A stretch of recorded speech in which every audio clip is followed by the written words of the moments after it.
Shabbat Shalom, everyone, wherever you may be in the world, and welcome to the river.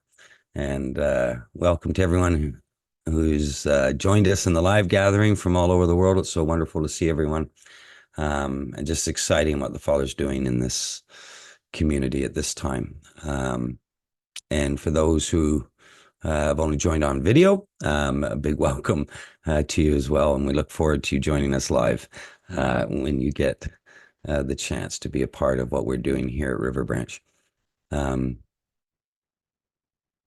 So again, a big welcome to you. We are in part 3, and this is the final part in this series of Shalom in the Home. And I've got here the nation's rest. And oh boy, can we get there soon enough? Hey, everyone. There's an incredible picture going on here. And so as we've gone through the series, again, we looked at sort of the functional aspects and trying to understand what is shalom and what is it really? Is this just a nice phrase we say to each other or a part of our greeting on Shabbat and on the Sabbath and all that sort of thing?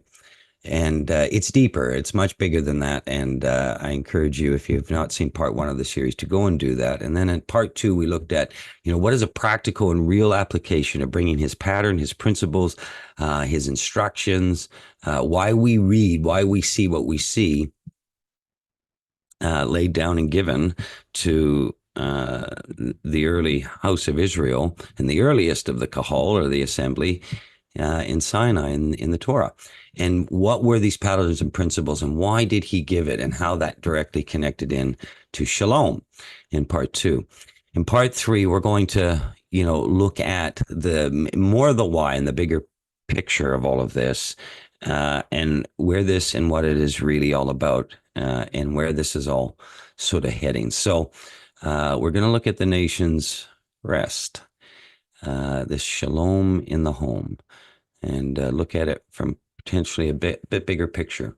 I've got here a quote here: "Shalom spreads." Author unknown, I don't know, but the quote has an intrinsic truth that completely aligns with the scripture of he is dealing with the inside of the tomb, and he's doing a change in all of us, and what we have to go through with this journey of heart circumcision and understanding the faith. It's got here, when things change inside you, things change around you. And this is an absolute truth as it relates to his shalom. And we need to understand that what we are bringing to each other, those around us, what is happening from our marriages to our relationships to our with family, spiritual family, earthly family, our wider community in general. This principle is very, very real. How are we to be this light, this witness? Do we just manufacture it? Do we say some nice things? Do we try and put on the face, if you will? And there's only so much that actually comes with that sort of a thing, where we don't fake it till we make it, as such. The Father is looking at a real change in our lives, in our heart circumcision. And so shalom, his shalom in our lives is not only the fruit of this, but it's a necessity on this journey for us to ultimately be a witness and to be a light at this time. So he's not looking for marketers. He's not looking for salesmen. Our Elohim is far greater than that. What he's looking for is his people. And his people will ultimately experience this journey of heart circumcision and the fruit of shalom, his shalom in our lives, that is going to make a real impacting change right here, right now, not just in the age to come, although it's going to play its role right through in his greater picture, right to the very end of his great plan of redemption. So when things change inside you, things change around you. And so that can be a great truth when it comes to his shalom. And of course, the nations are experiencing the opposite of that. As things change inside them, things change around them. And of course, they're without shalom. we looked at just briefly the covenant matter in Torah, and I made a point, and this is recorded in the Torah in Exodus chapter 20, where he's laying down the fundamental principles of the goal of the heart circumcision and where this is heading. And it's going to take his ruach to get us there, his truth, his righteousness, and all of these things that we read in scripture. And the ultimate outcome of this is going to bring his shalom into our lives. He makes two important points, and we made more of we drilled down a bit more of this in part two. Where he labors a bit more in giving all of this, and you shall have no other Elohim before me. In other words, we're not to make our image of him. We're not to make him in our own image. And when we do that, we will be circumventing the true spiritual process that will lead to shalom in our lives. And of course, as a practical shadow picture of this, of us making each other in our own image and not giving us a chance to know who we really are. And so, of course, the principles and the pattern of relationship and getting to know another person, we often go into this place where when we don't do that, and then we set out to journey things in life, inevitably, in the shadow picture, suddenly we're surprised and you go, oh, I didn't know that person, or that's not the person I married, or that's, whatever, who knows what goes on. And of course, we got the children making their parents in their own image, and they need to mature and grow and to understand who their parents are. That's why I always say, be a parent first and a friend later. Of course, the nations have reversed that these days. They're trying to be friends with their children first and not becoming parents. And of course, we're seeing the bad fruit of all of this as it plays. So he starts with a fundamental principle. I am Elohim, and he changes not. So do you want to know him or do you not?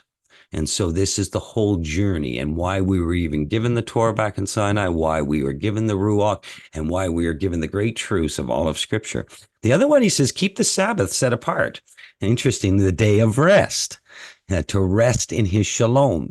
And so the result of this, and of course, many of us who have started to understand why the Sabbath and not just what the Sabbath, we've started to experience this time of not only physical rest, but spiritual rest with each other in him, and to understand that. And he makes a point of this and labors this in Exodus. So there seems to be an emphasis that he's placing. I am Elohim, and I need you to guard and to keep and to honor the Sabbath. Don't worry, you'll discover why the more and more as you go through all of this. But it's interesting that he gives that extra, not waiting as such, but further or drills down a bit more as he's delivering this, or as it's been recorded in the Torah and Exodus. So we talked a little bit about that. And of course, Exodus 4:6, where he relays it to, I'm a jealous Elohim. In other words, I am Elohim, and to know him and to have no other Elohim before him, and how this would affect our generation or reality physically. And then, of course, the Sabbath day, and to remember this, not only for ourselves, but also for our family, for those that are visiting with us, that are with us, the sojourner in our lives, things like this, that to be an example of understanding the physical of what shalom gives us in the spiritual. And so these physical shadow pictures and the way the Father has set it out is that this great test we call life is teaching us these principles. And of course, many of us have known and are starting to experience the blessing of the Sabbath rest. We looked at, again, this whole definition of shalom. And in this, in the Hebrew, and again, to go deeper than, just the English translation of what we see in our English Bibles, peace is much greater than that. I've just emphasized here a bit in these definitions here, friendship of human relationships, Elohim in covenant relationship, and particularly this no conflict wars, whether these be wars in our emotionally and relationally, or even the greater conflicts of nations. And the root is Shalom. And this covenant of peace, and it goes deeper. So the root of shalom is relating to a covenant. It's relating to something that is bringing us to a place to be sound, to be finished. And I've highlighted here particularly restore, make compensation, payment, and recompense. So there's a payment, a restoration. While it's starting to speak of what Messiah did for us on the ancient Tav, to pay the price that we would get to a certain place, and with this is reward. And atonement to be requited or to make an end of. And so this is a very interesting thing how shalom itself is connected directly to actually the price that was paid for the creation by Elohim himself. And so this is something we don't really consider when we think of, the statement of Shabbat Shalom or all these sorts of things, that there's something here that's this hidden matter that's always been through, that was always pointing to Messiah. And of course, we looked at the unequally yoked, and to not be in this position of being unequally yoked, not with him and not with those that we love, that we have intimate relationship with, because it can cause real trouble when we try to have fellowship of the light that this is bringing into our lives with those who still have the darkness. And so the yoked bit is then when we actually come into bond or unity with someone. It could be spiritually, it could be in partnerships in lives, marriages, work aspects, things like that. It's not saying don't associate with those who aren't there. It's not what it's saying. It's saying yoked. To be actually yoked is to be joined as one in a matter. And of course, it brings overtone in the context of why Yeshua is making the point in Matthew 10:34. He's saying, "Don't think that I've come to bring shalom, but to bring the sword," or the reference, the word, the truth. And what he's saying there is not in context to our journey and to what he can do in our lives to give us shalom, but he's saying, don't think amongst the nations or in the darkness that this is going to bring shalom, because the very truth itself is going to cause them to have to contend with it. And so as a result of that, this can relate from a persecution perspective. And he's saying to them, you don't think the reaction's always going to be great when my sword, my truth is brought into this, because they're not experiencing this shalom. And so the context of these things are very important in all of this. Okay. And of course, on that front, many people have experienced that in their own families, from their marriages to their friends, to their family, physical family. And of course, you've experienced the reality of his truth coming into your life, and of course, this bringing about the challenges that we work through as a result. And all of you on this journey will have a testimony in one form or another regarding that. So those words of Messiah are very, very true, and for us to understand. At the same time, though, he has come to give us his shalom. And so this is important that we can experience this, even though we have these things going on around us. And of course, we challenge everyone onto, looking at and asking these questions about ourselves. Do we really understand? And as it relates to our marriages, and the betrothal periods, to embrace, respect his design of the creation, particularly as it relates to gender, although the Roman world is certainly confusing that matter at a breakneck speed. And of course, making each other in our own image, being spiritually equally yoked. And these challenges of do we give ourselves really the chance to work through as being the witness for those, to know those or someone who we love actually is? Are we allowing that process, as he has allowed all of us to get to know who he actually is? So have we brought these principles into our lives? Or are we just looking to conform everybody around us to our own image of who we think they should be? And so this is very important that we allow this journey as he grows and matures and circumcises our own hearts. If we don't, can this type of behavior or place or the decisions that we make, does this truly bring shalom into our home? And that was the challenge. And of course, many of us have made unwise choices and decisions in our lives, haven't we? And it didn't bring shalom into our home. We have disregarded his ways and his patterns, and we've experienced all the stuff as a result of that. And this is not about condemning or to make people feel guilty for what you haven't done or should have done or didn't do in the past in your journey. This is about us understanding these truths and these patterns and allowing this to come into our lives. We've all made mistakes and we've all need his wisdom and we all are a work in progress. And so all of us fall short of his righteousness, of his standard, of his ways. But as he cleans us up, we can understand them and we can learn and we can allow this actual transformation to actually occur. And then, of course, we looked at the examples of practically bringing that into the home. I gave an example in part 2 of an example of a home Torah, just a simple basic principles and patterns that we can bring into this test we call life that can really bless us in our homes. And I challenged everybody, especially those who are already in a marriage covenant, if you wrote out just 10 matters as a part of the Torah of your home, would they look the same? Would you know exactly what they should be? And do your kids know? Do your families know? Do those who visit you know? Do your spiritual family know? Do they know the Torah of your home? Because this is what the Father's done with us in the great picture of his house, is he's made it known. And this principle of communicating that has a huge flow-on effect in the shalom in your own home. And so I challenge that with just an example of your own Torah for your home. And everyone's home, the Torah of their home will look a little different as it relates to their family circumstances, cultures, these sorts of things. But you do have one.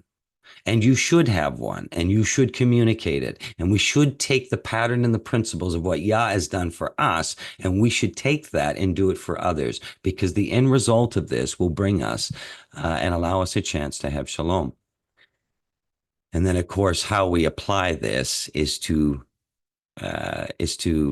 bring in this place where we are applying it in a proper manner, so that we see this blessing come throughout, and that we are to walk this through with people, that we are to have mercy and to remind people and to communicate these things, to do this properly. And so, of course, we laid that all out in part 2 as well. So we looked at the foundational, the practical, and now we look at the nation's rest and what that is all about. So what's the Father doing here? Why go through this foundational and this practical, and where's it all heading, and what's this really all about? So why do the nations rage? Why do they rage? And it's not a setup question. It should be easily answered at this point, by time we get to this part of the series. Why do they rage? I've got here a meme that was sent to me and a while back, and I just thought I would share this because this is something the nations are experiencing, and it's got here: hard times create strong men. And of course, that is in this statement, we're including both designs, men and women. Hard times do, because you have to dig in, you have to deal with it. We know this from the challenges of our own lives, but we're talking at a nation level now. Why do the nations rage? Strong men create good times. So when we become strong and whatnot, we will start to create better times for us as nations. However, without him and his ways and his principles and his patterns, good times will create weak men and women, because we inevitably engross ourselves in the blessing of the good times, and when things become easier. And easy times don't actually make strong individuals. It's actually the challenges and the difficulty when we have to exhort effort, and we have to think about what we're doing, and we have to make decisions that aren't necessarily pleasing to the flesh or easy, and these sorts of things. But what that does is it strengthens us. But if we're experiencing nothing but good times, it'll actually start to weaken us. We will not get the nutrients that we need into our bodies as such from a physical shadow picture. Well, as a nation, that can happen. And so we get lazy. And of course, we've seen this happen in the Western world in modern times. We have seen the result of being blessed in the West, in the Western nations, more than any other nations on the face of the earth. And of course, we are now seeing, as we became weak during these times, what this is leading to, because weak men and women create hard times. And so what you're actually seeing is the nations are raging because they do not know how to handle and to incorporate wisdom politically, socially, economically, relationally. We've lost this ability that hard times give us this awareness and the strength and wisdom. We've lost this now, and it's come through the generations. And now we're in a very serious situation in the Western nations, and the nations are starting to rage as a result. Because if you don't know what to do, if you don't know how to be, if you don't appreciate and to understand these principles that we find in the Torah, if you don't have all of that as a nation, when things start going wrong, you don't know how to deal with it. And of course, we're all witnessing that now. And of course, the way that children deal with something or weak people deal with something, and this is why I say here, welcome to the fruit of cancel culture and censorship. And it's why ultimately nanny state and communism and things like that start to take over, because people do not know what to do. They don't have the wisdom. They don't have the behavior. They don't understand what's going on. So it's government, tell me this, tell me how I behave, tell me what I should think, tell me how, what I should do. And what's happening is, and it seems like an oxymoron because you're seeing the nations rage, but essentially what you're seeing at the national level is a temper tantrum is going on right now. You're actually seeing that nationally, because even though they look like adults that are sitting there in positions of authority and power and whatnot, emotionally and mentally and most certainly spiritually, they are weak. And they are at a childlike level in understanding these things. And so you're seeing that play out. And so this temper tantrums, as it's playing out, is every child wants their own way, don't they?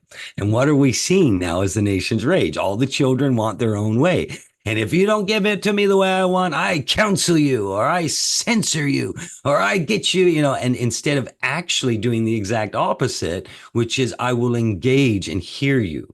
I will listen to you and you will listen to me, and we will be able to move forward. And we've lost this now in the modern Western nations. And so now you're just seeing everybody trying to plug the holes in the water in the boat, as I gave the example of. And we see this all sort of crumbling around us. And the meme has, you are here. And indeed we are. So what you're actually seeing is what's causing the nations to rage is because we have become weakened. And we became weakened from our good times. We did not honor his ways. We did not turn to him. We did not need him, all these sorts of things. And as a result, it all came through.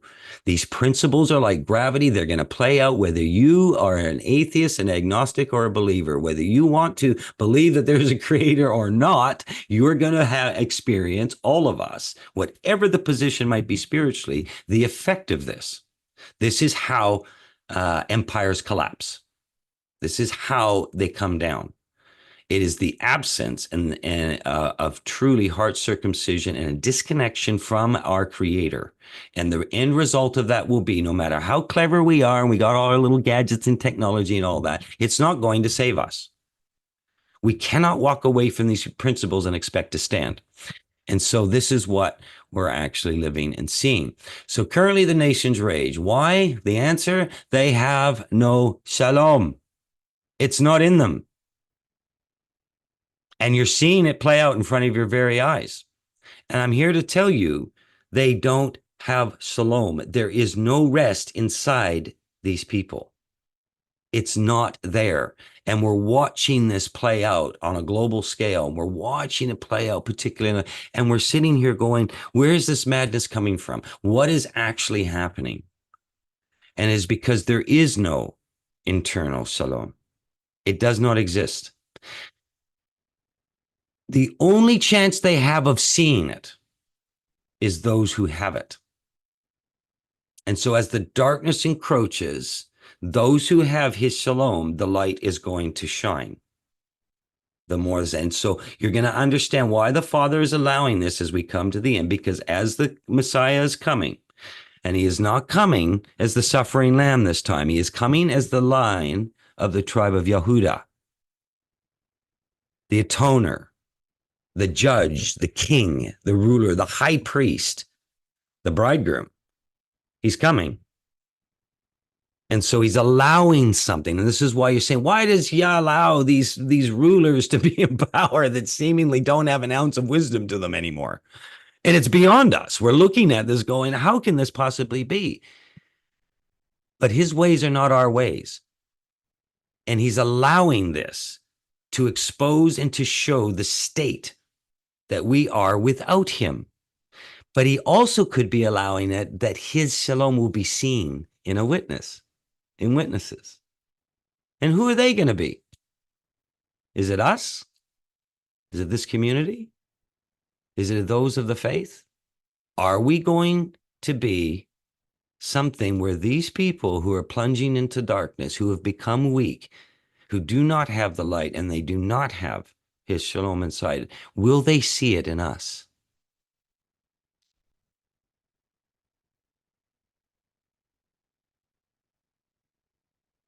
The Psalms here recorded in 2, verse 1 and 2, why do the nations rage and the peoples plot in vain?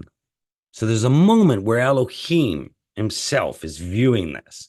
The kings of the earth set themselves and the rulers take counsel together against Yah and against his anointed. So two things here. They're raging, and the rulers or the authority are actually coming against Yah himself, whether they know it or not, and against his anointed, whether they know it or not. What's the outcome of this? Well, council culture.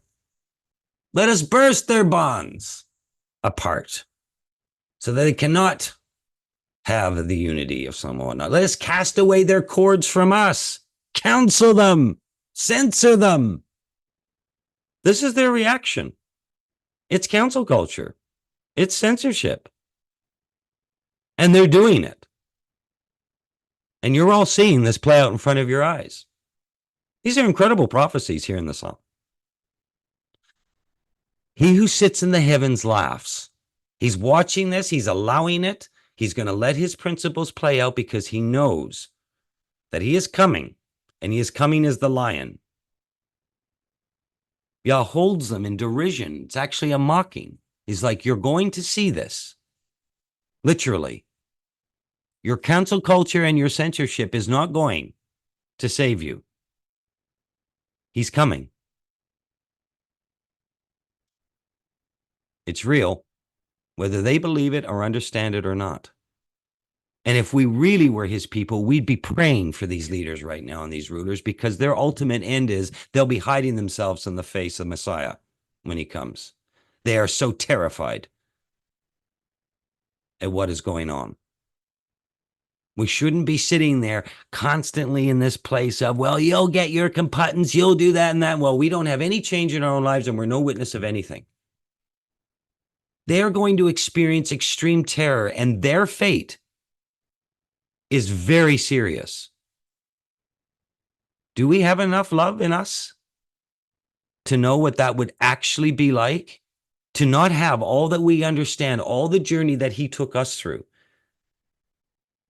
and just make it all about me and I'm so special, and to not know that there are people that are going to experience true terror from the face of the throne itself. I think about these things. I encourage you to. How do I view this rulership that he is allowing right now as we see the nations rage? Am I wanting them to experience what I read in the prophecies and know what they're going to go through? Is that what I'm desiring because they're just upsetting me in my personal little life? Or do we actually lift them up in prayer? Are we actually realizing you're about to face very serious judgment and they don't know it? They think they're above it. They don't believe it. They don't understand it.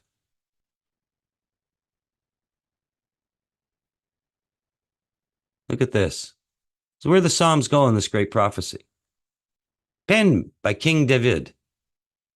Then he will speak to them in his wrath and terrify them in his fury, saying, as for me, and look where this prophecy goes. Oh yes, this is the return of Messiah. I have set my king on Zion, my set apart hill. My goodness. the King of Kings, is about to return. And his wrath will terrify them, and his fury. By the way, the context here is the actual fulfillment of his fall appointed times. This is not even great tribulation, which is actually for us and for all those who will repent in the end. This is regarding his wrath.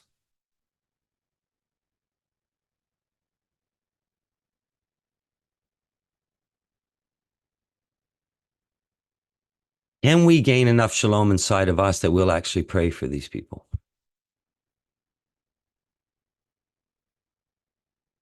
And not be consumed by our own hatred. This community is not involved with hate. And all of these people that are around us will not see hate from us, not with his shalom in us. Nor did the early Kahal almost 2,000 years ago, which did change the course of human history.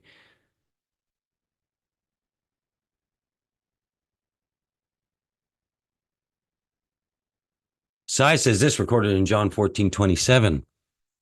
In the Greek, the word here in peace in English, in the Greek, the irene, as we talked, this is the equivalent of shalom in the Greek. And it says, peace I leave with you.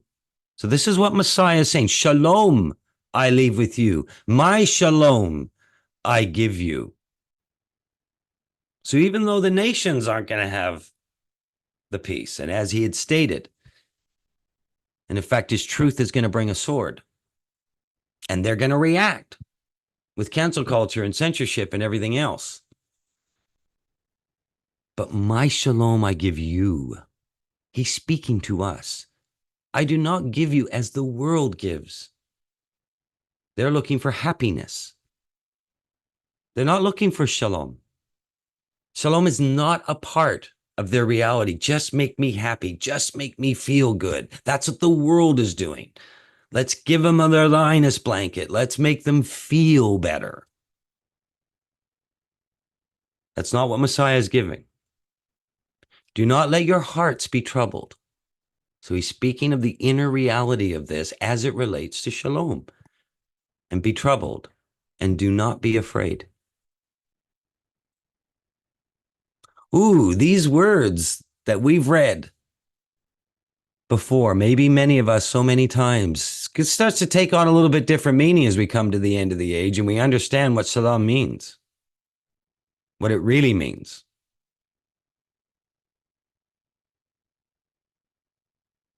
Look here, recorded in John 16:33, the famous passage. I have said these things to you. Messiah is going, I have said these things to you that you may have shalom.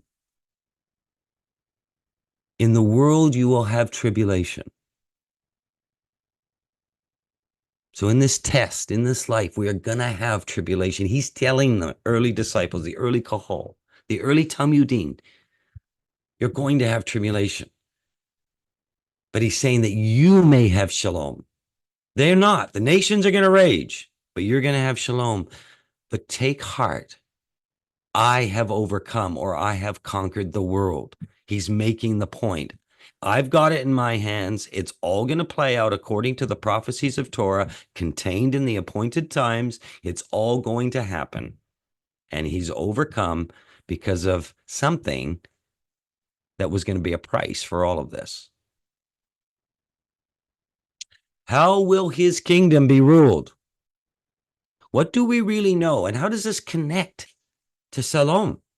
Like, how is this actually happening?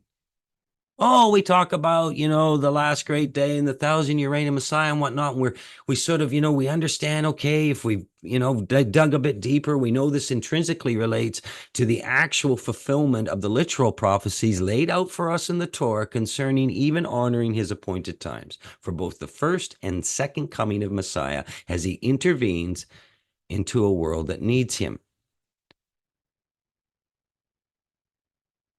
But we'll look at it more from a shalom perspective this time. In Bereshit 43, 26, 27, there's an interesting example, Joshua being a shadow picture of Messiah, and it's very interesting. And we've got, Joseph, and Joseph's brothers are coming. and they've been brought to him in Egypt at the house. And in this part of the Torah and banished here, he's about to test them with something. He's testing where they're at. But it's interesting how he's addressed, and this can be often missed. So they're coming in and it says, when Joseph came home, they brought into the house to him the present that they had with them, and bowed down to him to the ground. So they're bowing down to this second in command, this Joseph and whatnot. And these are actually his brothers, of course. But it's interesting how he greets them, because he's going through a very different experience than they are at this point. And again, we're not going to get into all of that here, but this incredible picture of he knows who they are. And this is how he greets them. And he inquired about their welfare. This is the English translation. Some of you might have a little bit different in there. But what is interesting here, the word being used is shalom. He inquired about their shalom and said, is your father shalom? This is interesting. The old man of whom you spoke, is he still alive? Of course, his father. Now, this is fascinating. We don't see it in these terms. What he is interested in this great picture, shadow picture that is going on here, and this record that we see of Joseph and his brothers, the way he inquires is directly connected to shalom. And so, again, we will struggle to pick this up in the English. Very interesting, because he's about to test them. I'm going to test your shalom. Fascinating. So they had a very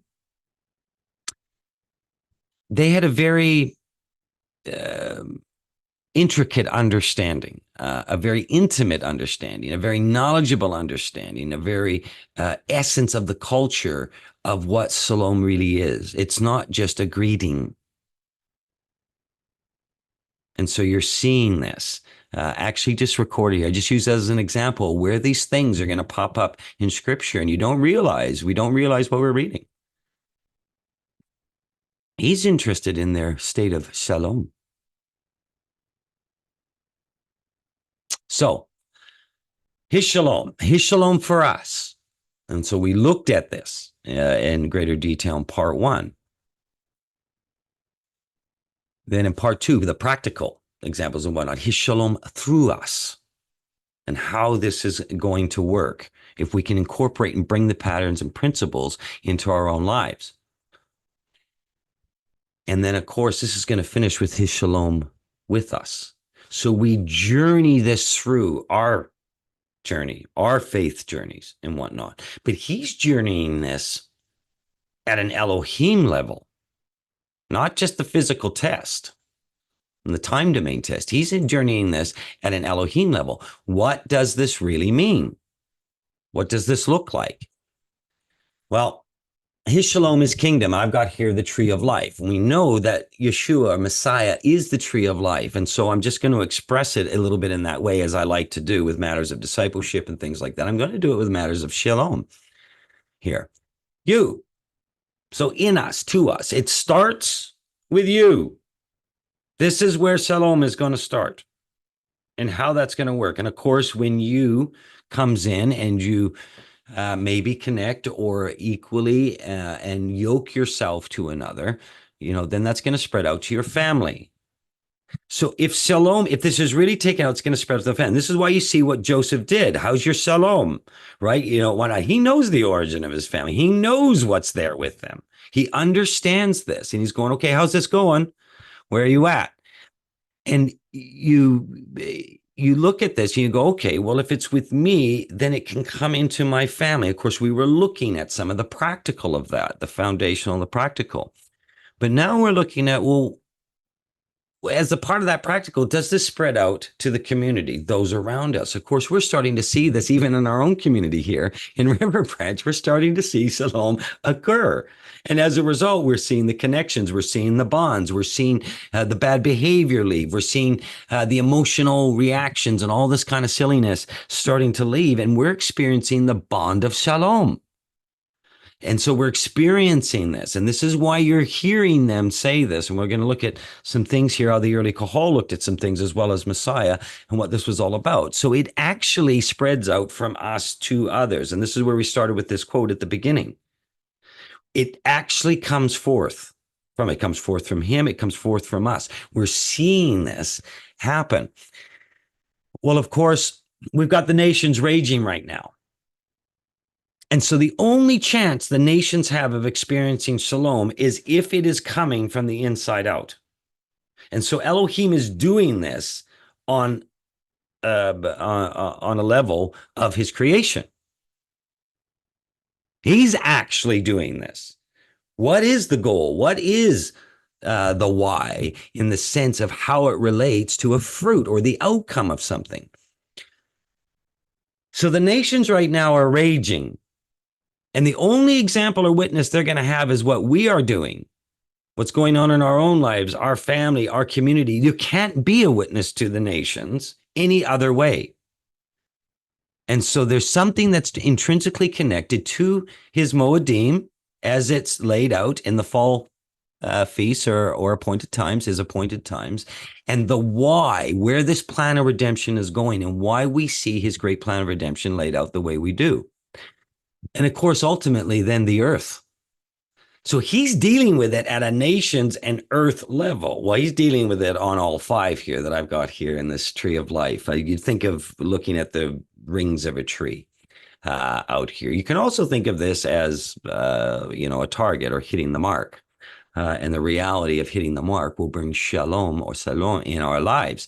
So what are we actually experiencing here? Can the nations and the earth itself be reached unless that change and what he is doing in us occurs?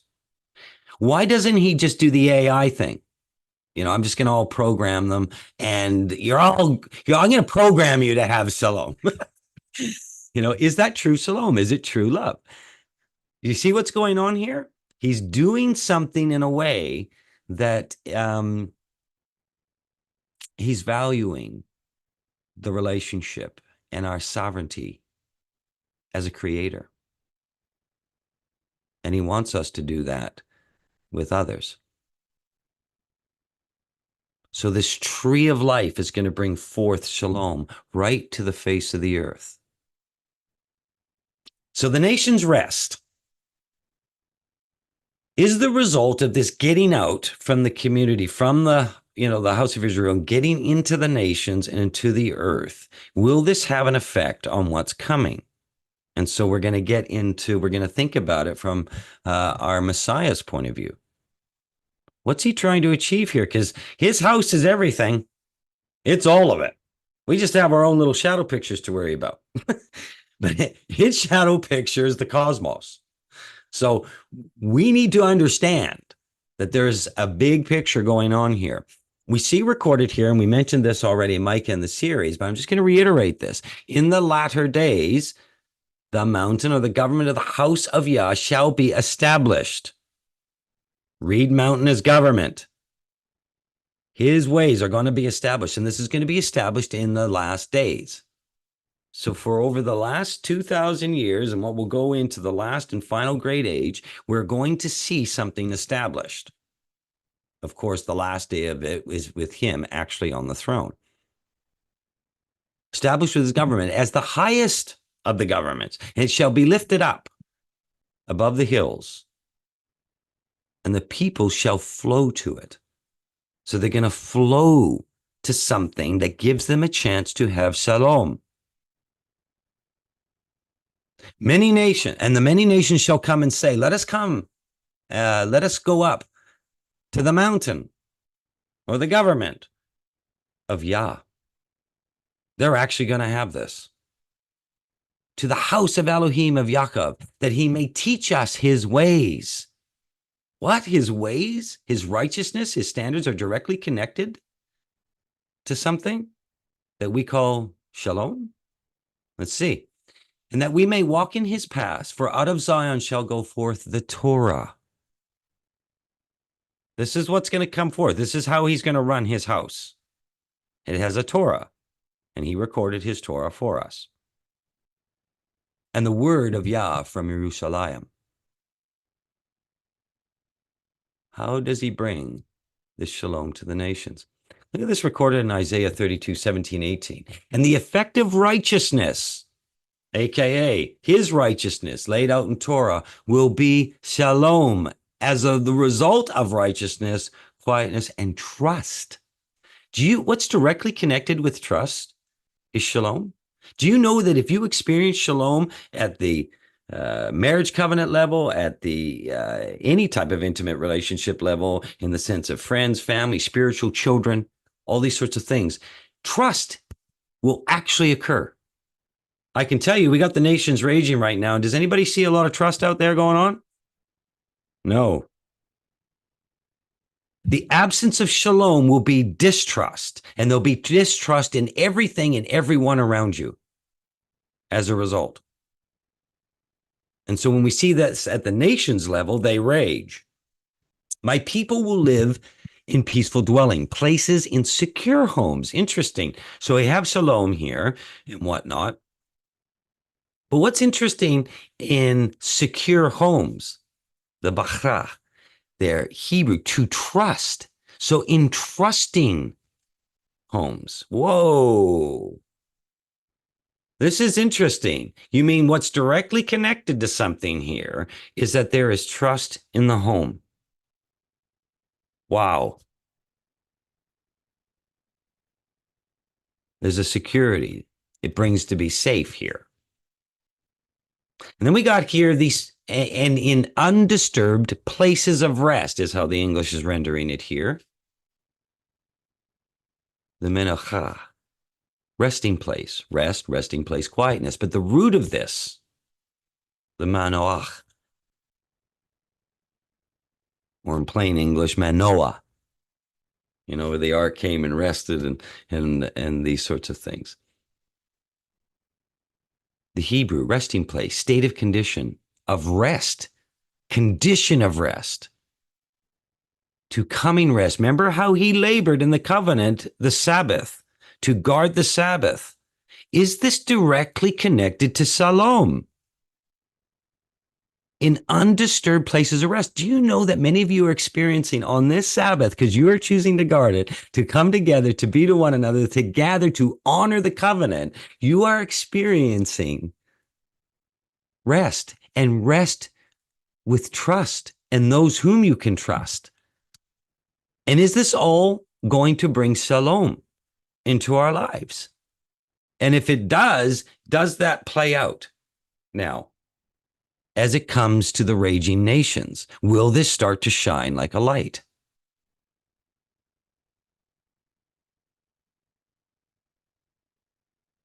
Look how far this goes in the final age.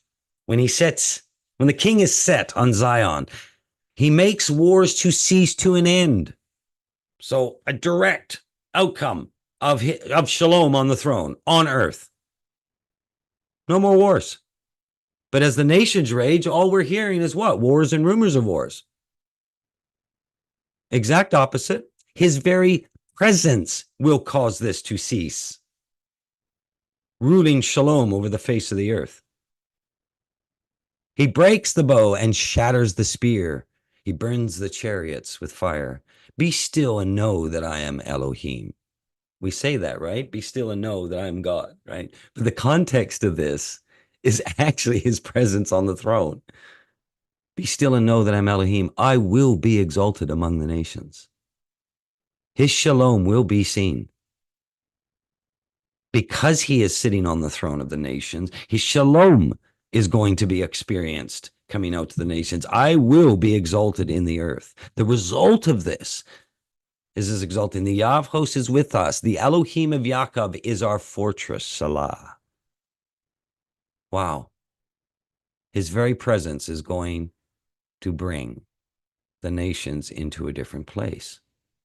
However, this is his terms, not ours, isn't it? As a lot of us, and many of us have learned to journey out our faith, we're starting to find out, don't make me in your own image. Don't invent me to be the God you want to be. And, I'm not this little God in a box, and however you want to do it and shape it according to whatever religious journey you've been on. I am Elohim, and I'll tell you who I am. I'll tell you my principles, my pattern. I will give you my Torah, and as a result, you will have my Shalom. Interesting. Imagine somebody coming into your own household and going, look, this is how we're going to do it around here. I know we're only here for dinner tonight, but this is how it works. How well is that going to go down? How about the kids telling you, Mom, Dad, look, I know you're the parents, but hey, this is how it works. Is that going to go down well? Is that going to make shalom in the home? No. How about at the marriage covenant level?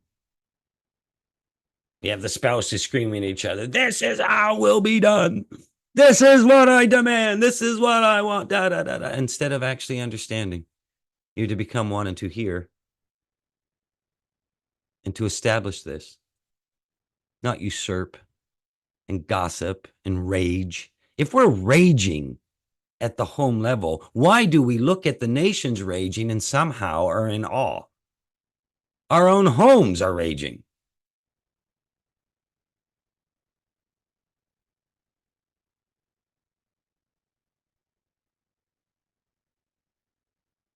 Here in Psalms 119, 165, great shalom have those who love your Torah.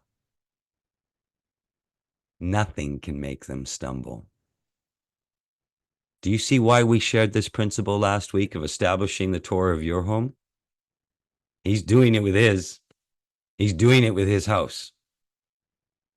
Take these patterns and principles very seriously.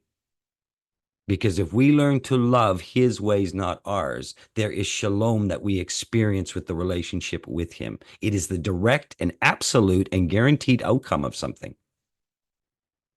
But if we want to rage against this, it's not going to look good.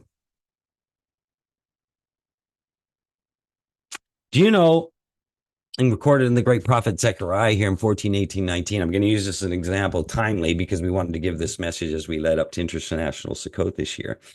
But it's very interesting how he relates this to his ways, his Torah, his righteousness, and it's still going to be in play, even though we would have seen the physical fulfillment of this on his return. The spiritual fulfillment of it is all occurring right into the end of the age and the great plan of redemption. And so this is post the physical fulfillment of actual Sukkot on earth. And it will be physically fulfilled just like all the spring appointed times. His fall appointed times will be literally physically fulfilled. All of his appointed times will then be the weightier matter of it being spiritually brought to fruition. The why of it all. And if the family of Egypt does not go up and present themselves, okay, so Egypt's being singled out here as a nation at this time, there shall be no rain. No rain, no water. Of course, water, rain being the blessing. Anybody who's lived in a part of the world where rain is a blessing and needed every year, you know the reality of this. I happen to live in one. There shall be the plague which Yah afflicts the nations. Wow. Afflicting the nations. So he's going to bring something up there that do not go up to keep the Feast of Booths or Sukkot. What? So do you mean they actually appear to have the free will not to honor his Torah even with him present? It appears that's the case being recorded here. There's no AI programming going on, even with him physically present. So this is fascinating, though. He gives weightance or credence to this Feast of Sukkot, the wedding feast. Who here's honoring Sukkot this year? It's kind of a big deal to Yah. He's making a point of something of what's coming. Oh, I can't be bothered with it. I can't, da da da da da. It's like, well, okay. Not a good call in the age to come. Suggest right now that we get this. Probably not a good call now not to honor it. This shall be the punishment to Egypt, and the punishment, look at this, to all the nations at this time that do not go up and keep Sukkot. The Feast of Booths, the Feast of Tabernacles. Wow. What is going on here? People can still choose not to do this, but now he's bringing in a direct consequence to this one, and it directly relates to the blessing, particularly of rain at this time. Water.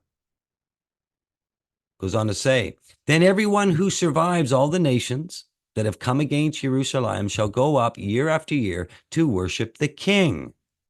So they're going to go forth to where this is being administered, the Torah.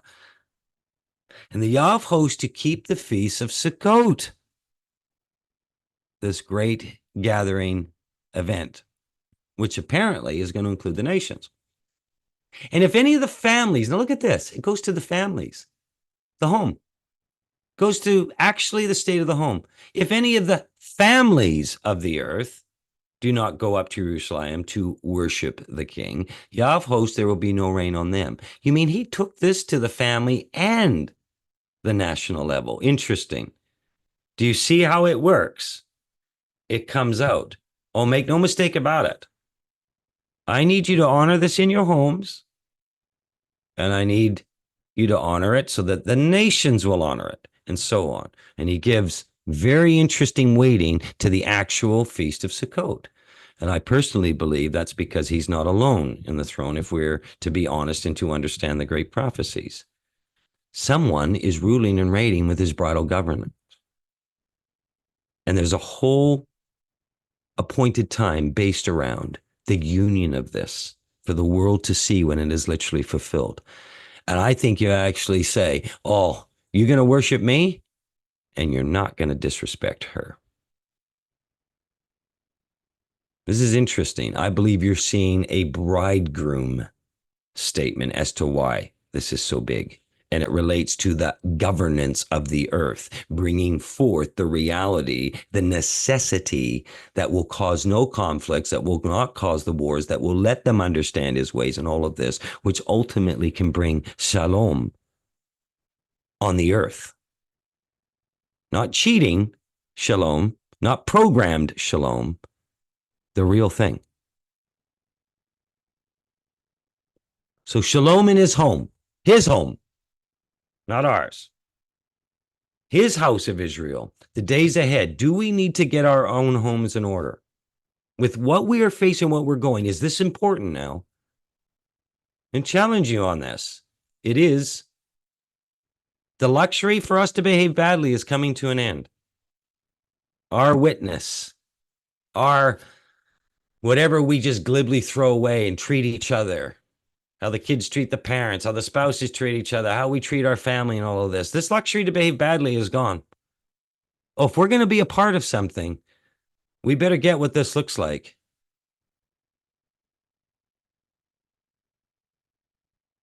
Do you know in the covenant itself, thou shalt honor thy father and mother? That doesn't mean thou shalt agree with what my father and mother do, say, or have done.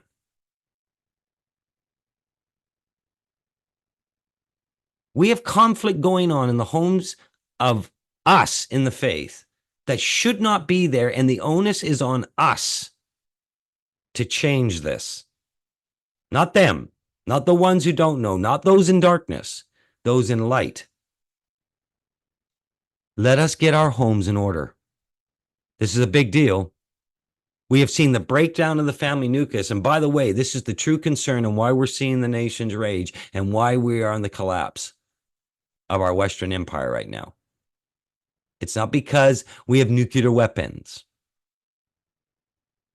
and facing EMPs and climate change and DEI placements and bad rulership and all this kind of stuff. We are experiencing what we are experiencing because of the breakdown in the home. And because of that, there is no shalom, and it is not spreading out, and the nations are raging. In other words, have we been the witness? And the outcome of all of this is a divided house. We have chose happiness over shalom. And now we wonder why the nations rage, because that's all they know. That's all they know. Pursue happiness at all costs, as it fails them over and over and over again. We do violence to his appointed times, don't we? because we think nothing to argue with each other and others during them. Do you know some of the things I have seen over the years serving into the appointed time of Sukkot? And I've seen people come together on this incredible appointed time. And I've seen them act so badly and do violence to it now. Not so much in this community anymore, that's for darn sure. But to come to his appointed time, to come into his house and to do violence to it, to come to the Sabbath and a gathering like this and to do violence to it, and we don't think anything of it, that we would usurp this principle of our Elohim to this level.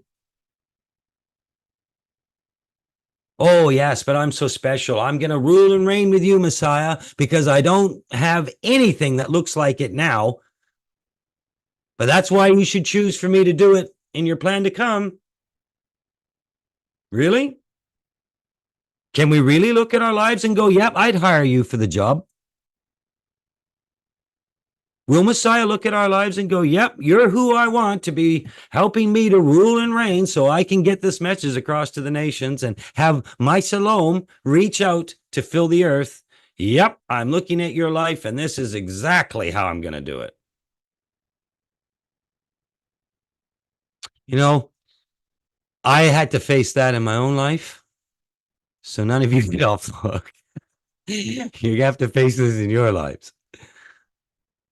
This is not to offend or condemn anyone. This is a chance for us to be honest and go, okay, wait a minute. If I'm not getting this right in my own home, why? Why would I be used to help him achieve it in his home?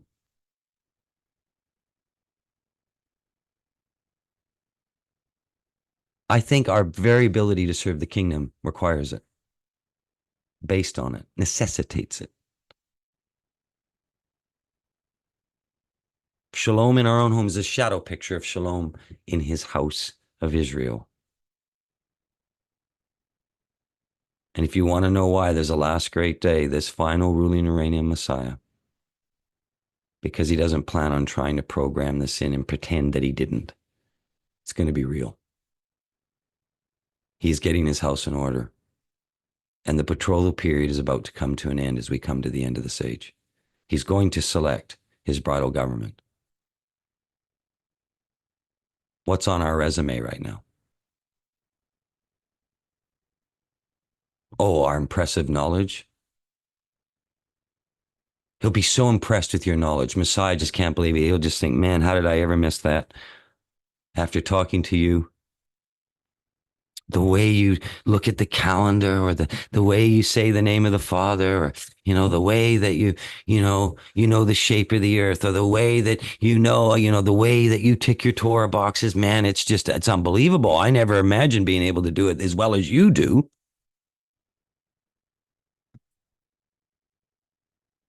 And we bring our violence.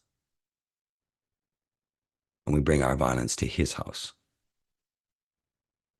Because we don't care about it in ours.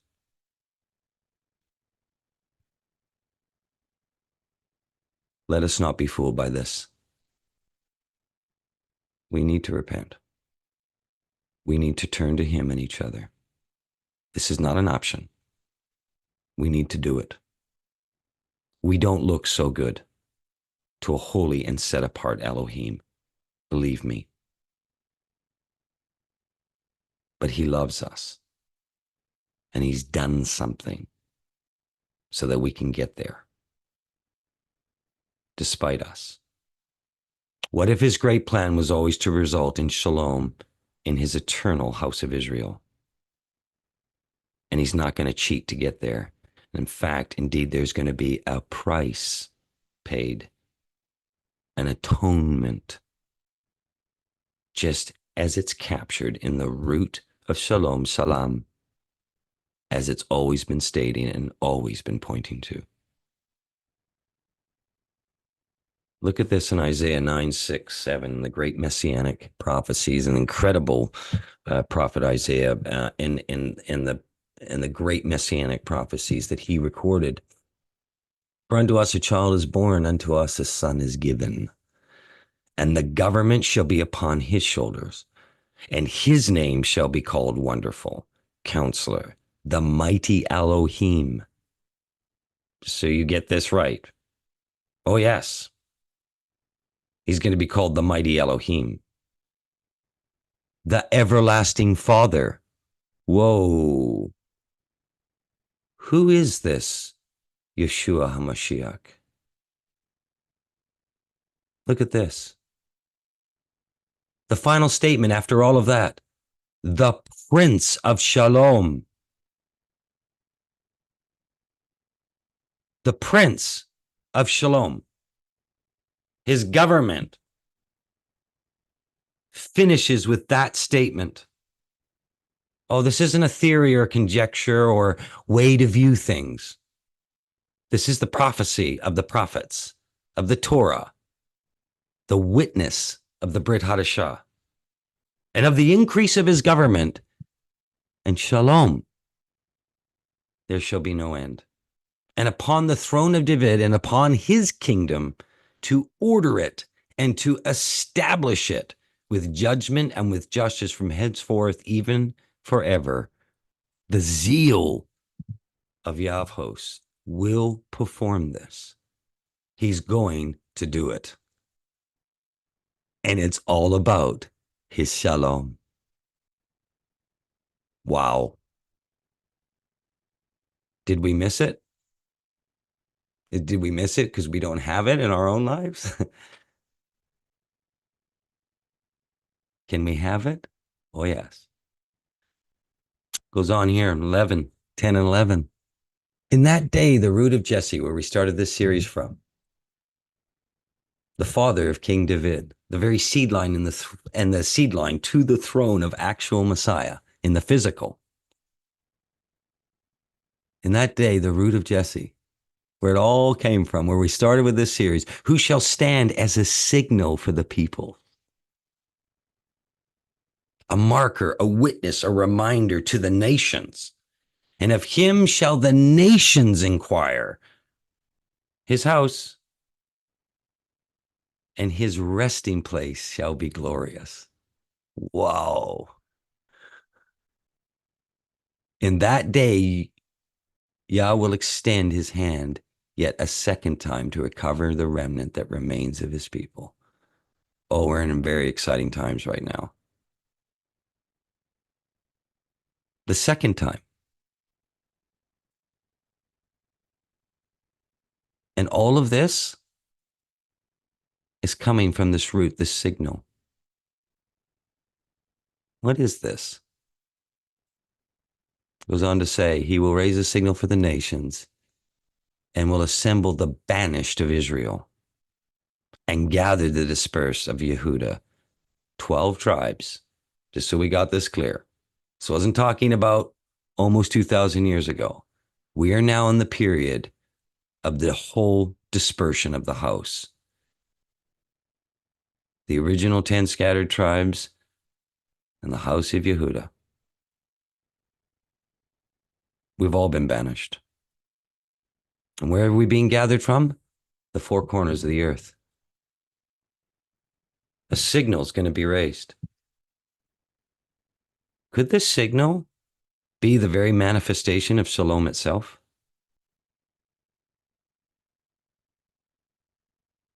The light on the hill? What does it look like, this light? Look at this in Matthew 5:9. Blessed are the peacemakers. And here in the Greek now, we're getting to the ironepoios, or ionopoios. A peacemaker, loving peace. Look at this. Blessed are the peacemakers, for they shall be called the sons of Elohim. I would suggest to you this is in direct relation to the inheritance and the rewardal reality of his bridal governance.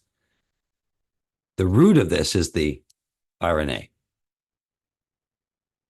Blessed are these people, for they shall be called the sons of Elohim. The literal fulfillment of Sukkot, his bride, the bridal governance, the going forth of the signal over the face of the earth on the regathering of the 12 scattered tribes of the house of Israel. My goodness.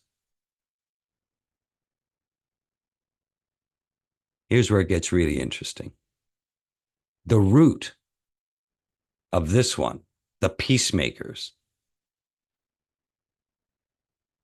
to make with the names of things made, to produce, to construct, form, fashion, to be the authors of. Interesting, the plurality there of authors. The cause, to make ready, to prepare, to produce, to bear. Look at this, shoot forth. Think the root of Jesse, think of ultimately Messiah, the Netzer, where we started with all this. To inquire, to provide a thing for oneself. This is his plan, not ours. To make a thing out of something, to constitute or appoint one anything. He desires. He appoints it. To appoint, ordain one, to make one do something, to act rightly, to execute or do a thing unto one. With designation of time. Interesting, a relationship there, I believe, to the Moedim. To pass, look at this. To celebrate, to make ready, to institute, look at this. The celebration of Passover. To promise. This is in direct relationship to the price of Shalom. And in this contained, even in the journey of the Greek, it knew to go back to the Passover event, the price for all of this. His plan, his dream, his desire. He appoints it, he's constructing it, he's authoring it, and he has paid the price for it. And this is contained even in the Greek. And the very words that are being used, blessed are the peacemakers, for they will be called the sons of Elohim. He started with Tahu. We see this recorded very clearly in the Torah, right at the beginning of Bereshit, as we've discussed in the series. He will finish with Shalom. He is changing the very existence that he is experiencing. A restored house in creation. What is his reward? You. What was the price? Him. What is your reward? Him. All done with responsibility and accountability and consequence for the creation itself. No AI. He's not going to cheat. He's going to have the real thing. Eternal love and shalom, not eternal AI love.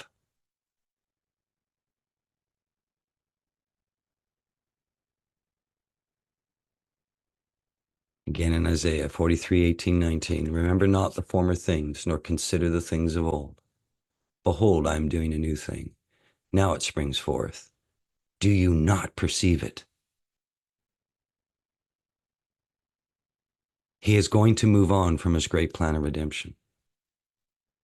I will make a way in the wilderness. I will make a way in the Tahu and the rivers in the desert. He's going to make a way. He's going to achieve this. He's going to take where he started and he's going to get where he's going. And he's saying that in this great prophecy, in this great prophetic statement, do you not perceive it? Do we have eyes to see and ears to hear? From Tahu to eternal shalom. In Revelation 21, 4, 5, he will wipe away every tear from their eyes, and death shall be no more. We know that this is at the end of the last great day. We know because death is still possible during that final period. This ruling an age when shalom is going to be given to the nations and to the earth. And then this is going to come to an end. Neither shall there be mourning, nor crying, nor pain any more, for the former things have passed away. The Torah has done its job. The price for it has been paid, and the outcome is assured. Not an eternal Tahu, but eternal Shalom. And he who was seated on the throne said, behold, I am making all things new. Also he said, write this down, for these words are trustworthy and true. This is the revelation of Yeshua HaMashiach. The Torah will have done its job. The price will have done its job. His loved one and raising the eternal family will have done its job. And the fruit of this eternal shalom, based in true love. On the ancient Tav, completeness, welfare, safety, soundness, prosperity, tranquility, contentment, the very definitions contained within Shalom, the strong bonds of human relationships, no conflict, covenant relationship with Elohim. What was on that ancient Tav was Shalom made flesh.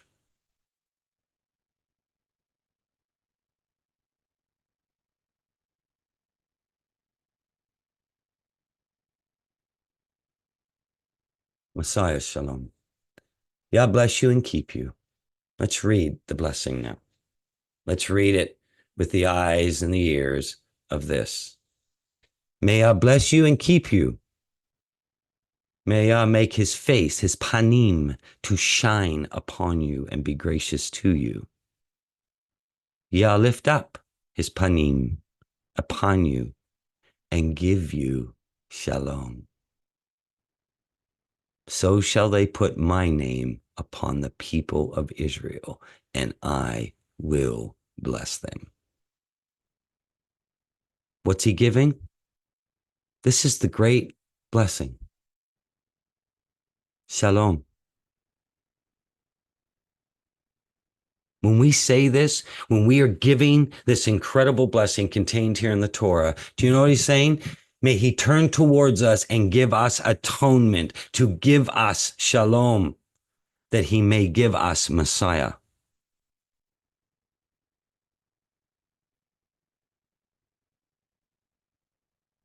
Incredible.